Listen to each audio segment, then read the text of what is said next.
Alors, est-ce qu'acheter un vélo à assistance électrique, ça vaut la peine? La réponse tout de suite après l'intro.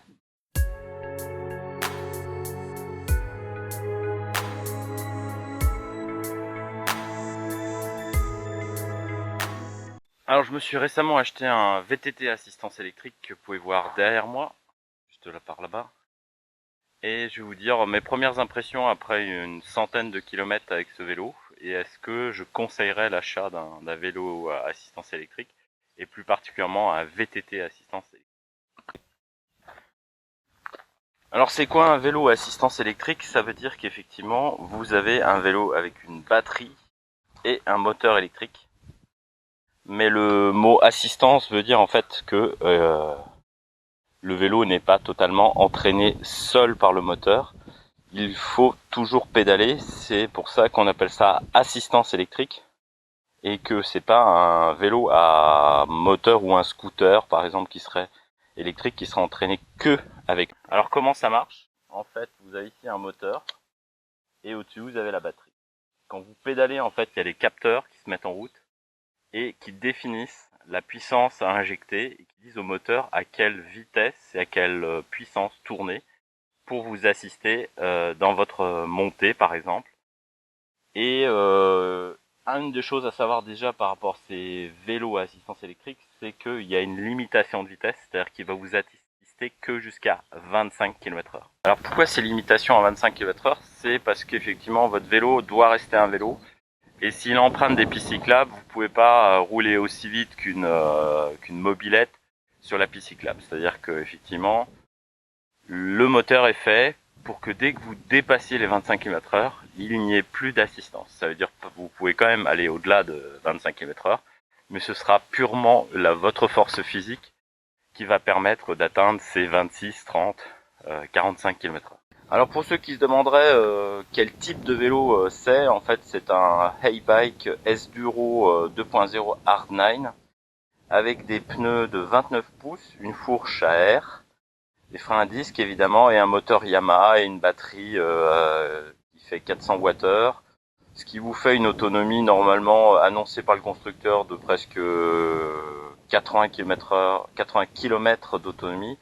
Dans la pratique, si vous faites un peu comme moi, de la montée et de la descente en moyenne montagne, vous arriverez péniblement à 37 km d'autonomie. C'est-à-dire que moi, sur un circuit que je fais classiquement, je vais faire 50% de montée, 50% de descente. Et là, évidemment, la batterie est très sollicitée et vous atteignez pas des autonomies énormes. Donc, il faudrait soit une batterie un peu plus grosse, soit effectivement faire un parcours plus plat pour atteindre des meilleures distances. Quels sont les inconvénients d'un vélo électrique? Tout d'abord, le coût. C'est encore extrêmement cher de s'acheter un vélo électrique. Le vélo que j'ai là-bas, en fait, c'est un vélo qui vaut un peu plus de 2000 €.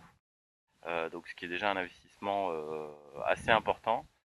Deuxième inconvénient, c'est des vélos lourds. Celui-là, il pèse à peu près 22 kilos. Et troisième inconvénient, c'est un vélo qui a une batterie, c'est-à-dire qu'il peut tomber en panne. Et que quand vous faites un tour avec un VTT assistance électrique, vous devez toujours faire attention à gérer la batterie et penser au retour pendant que vous êtes en train de rouler pour pas tomber en panne sèche au plein milieu de nulle part. Donc un vélo électrique à assistance électrique, il est capable encore de rouler une fois que la batterie est à plat, mais c'est extrêmement désagréable de rouler avec un vélo à assistance électrique avec une batterie à plat, parce que souvent le moteur est encore un peu magnétisé, donc vous avez un peu de résistance quand vous pédalez. Et deuxièmement, en fait, le poids du vélo, vous le sentez à ce moment-là, sans le moteur, vous le sentirez vraiment. Et ce sera donc vraiment une fin de parcours pour boucler votre tour en vélo extrêmement difficile à terminer. Alors ce qu'il y a de bien avec un VTT assistance électrique, par contre, les points positifs sont énormes et nombreux. Vous pouvez tout de suite faire des tours en vélo qui vous étaient pas accessibles si vous êtes un VTTiste moyen, voire débutant. Vous pouvez tout de suite faire du dénivelé, monter des pentes que vous auriez pas pu parce que vous n'avez pas la condition de physique. Là par exemple, moi, vous voyez derrière moi, je suis venu de la vallée et en l'espace de un quart d'heure, 20 minutes, j'ai fait 300-400 mètres de dénivelé sur des routes, des sentiers qui sont plats, mais pas de très bonne qualité. Ce qui normalement demande avec un vélo mécanique classique énormément d'efforts et de puissance.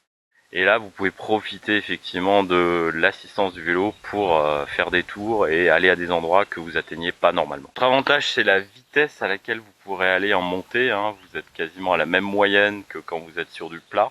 Donc vous gagnez aussi énormément de temps dans vos parcours à vélo. Au niveau des sensations, elles restent quasiment pareil que sur un VTT mécanique, mais effectivement, il y a un comportement un peu différent. C'est un vélo plus lourd, qui effectivement a un temps de réaction qui est peut-être moins nerveux qu'un vélo mécanique. Et effectivement, vous allez pas suer, donc ce qui est à la fois un inconvénient et un avantage, parce que si vous voulez faire du sport, effectivement, ça vous enlève une partie de l'effort. Par contre, si vous faites de la montée et que vous faites comme effectivement, ça vous enlève pas tout l'effort et donc on peut très bien réussir à suer avec un vélo à assistance électrique sans problème. Par contre, sur le plat, effectivement, ce sera vraiment de la balade et là, c'est quasiment plus du sport parce que on se contente, on se laisse entraîner par le vélo en donnant l'impulsion dans le pédalier. Alors à qui s'adresse ce genre de vélo? Alors moi je dirais effectivement aux passionnés, à ceux qui utilisent quand même beaucoup leur vélo. C'est-à-dire que si vous achetez un vélo à 2000, 4000 euros et que vous utilisez votre vélo une fois par mois, ne faites pas un tel investissement, ce sera vraiment du gâchis. Sachez aussi qu'aujourd'hui les vélos électriques ça peut se louer, donc ça vous coûtera à peu près 50 euros la journée, 25 à 50 euros la journée, voire plus cher selon les modèles. Et donc vous pouvez à loisir tester différents modèles de VTT à assistance électrique ou alors effectivement juste utiliser un vélo à votre usage. Avant d'acheter, moi je vous conseille toujours de louer un vélo à assistance électrique une première fois pour voir si ça vous convient et ensuite de passer à l'acte d'achat.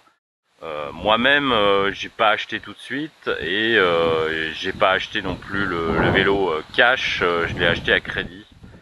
Et donc tout dépend du nombre de fois que vous allez utiliser votre vélo. Si vous sortez votre vélo toutes les semaines, tous les week-ends, voire 2 fois par semaine, évidemment, comparé à la location, une location de 50 euros par jour, vous allez rapidement rentabiliser votre vélo. Alors à l'usage c'est super agréable parce que là effectivement je peux filmer avec une caméra et monter une pente à 5% sans problème. Un vélo, c'est un vélo qui fait un peu de bruit. Vous avez un petit bruit électrique pendant que vous êtes en train de gravir et de monter une pente.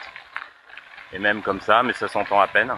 Clairement pour moi c'est pas le genre de vélo pour aller au boulot. Parce qu'effectivement, il va falloir faire à chaque fois attention que la batterie soit pas vide. Si vous travaillez en ville et que vous n'avez pas moyen de ranger votre vélo correctement, vous prenez un énorme risque vu le coût du vélo. Ça va vous coûter très très cher si vous le faites voler. Alors moi pour aller au travail de toute façon j'ai un autre vélo, j'ai un vélo de fitness qui est plus rapide et qui n'a pas de batterie évidemment, qui est un vélo totalement mécanique et qui à mon avis plus adapté pour une petite distance. Alors est-ce qu'un vélo électrique ça vaut la peine? Est-ce que c'est un bon achat? Si vous avez les moyens et que vous l'utilisez suffisamment souvent, c'est un excellent achat. Pour un usage loisir, si c'est un VTT. Pour aller au travail, moi je vous le conseille pas franchement, puisque je trouve ça un peu abusé. Néanmoins, si vous êtes à 5 km, 7 km de votre travail, et que vous avez un parcours un peu vallonné, pourquoi pas? Ça peut se justifier pour éviter de prendre la voiture. Mais pour un usage loisir, effectivement, c'est aussi un investissement correct, à condition de l'utiliser suffisamment souvent. Si ça intéresse des personnes, je peux faire un test aussi uniquement sur le vélo que je possède, parce que j'ai remarqué qu'il n'y avait pas trop de vidéos sur ce vélo qui était donc un Haybike S-Duro 2.0 en 29 pouces. Voilà ce que j'avais à dire sur les VTT à assistance électrique. Moi j'étais assez réticent au début parce qu'effectivement je trouvais que c'était des vélos pour les feignants. Je possède 2 autres vélos mécaniques, un vélo de fitness pour aller relativement vite et aussi faire des distances, et un VTT 26 pouces mécanique. Et je pensais pas passer rapidement au vélo assistance électrique, mais maintenant que j'ai expérimenté, eh ben, je suis totalement convaincu par ce mode de déplacement et je vous le recommande. Voilà, c'était tout pour aujourd'hui. Je vous dis à très bientôt pour une nouvelle vidéo et n'oubliez pas de vous abonner si c'est pas encore le cas et ou de liker la vidéo. À très bientôt. Salut.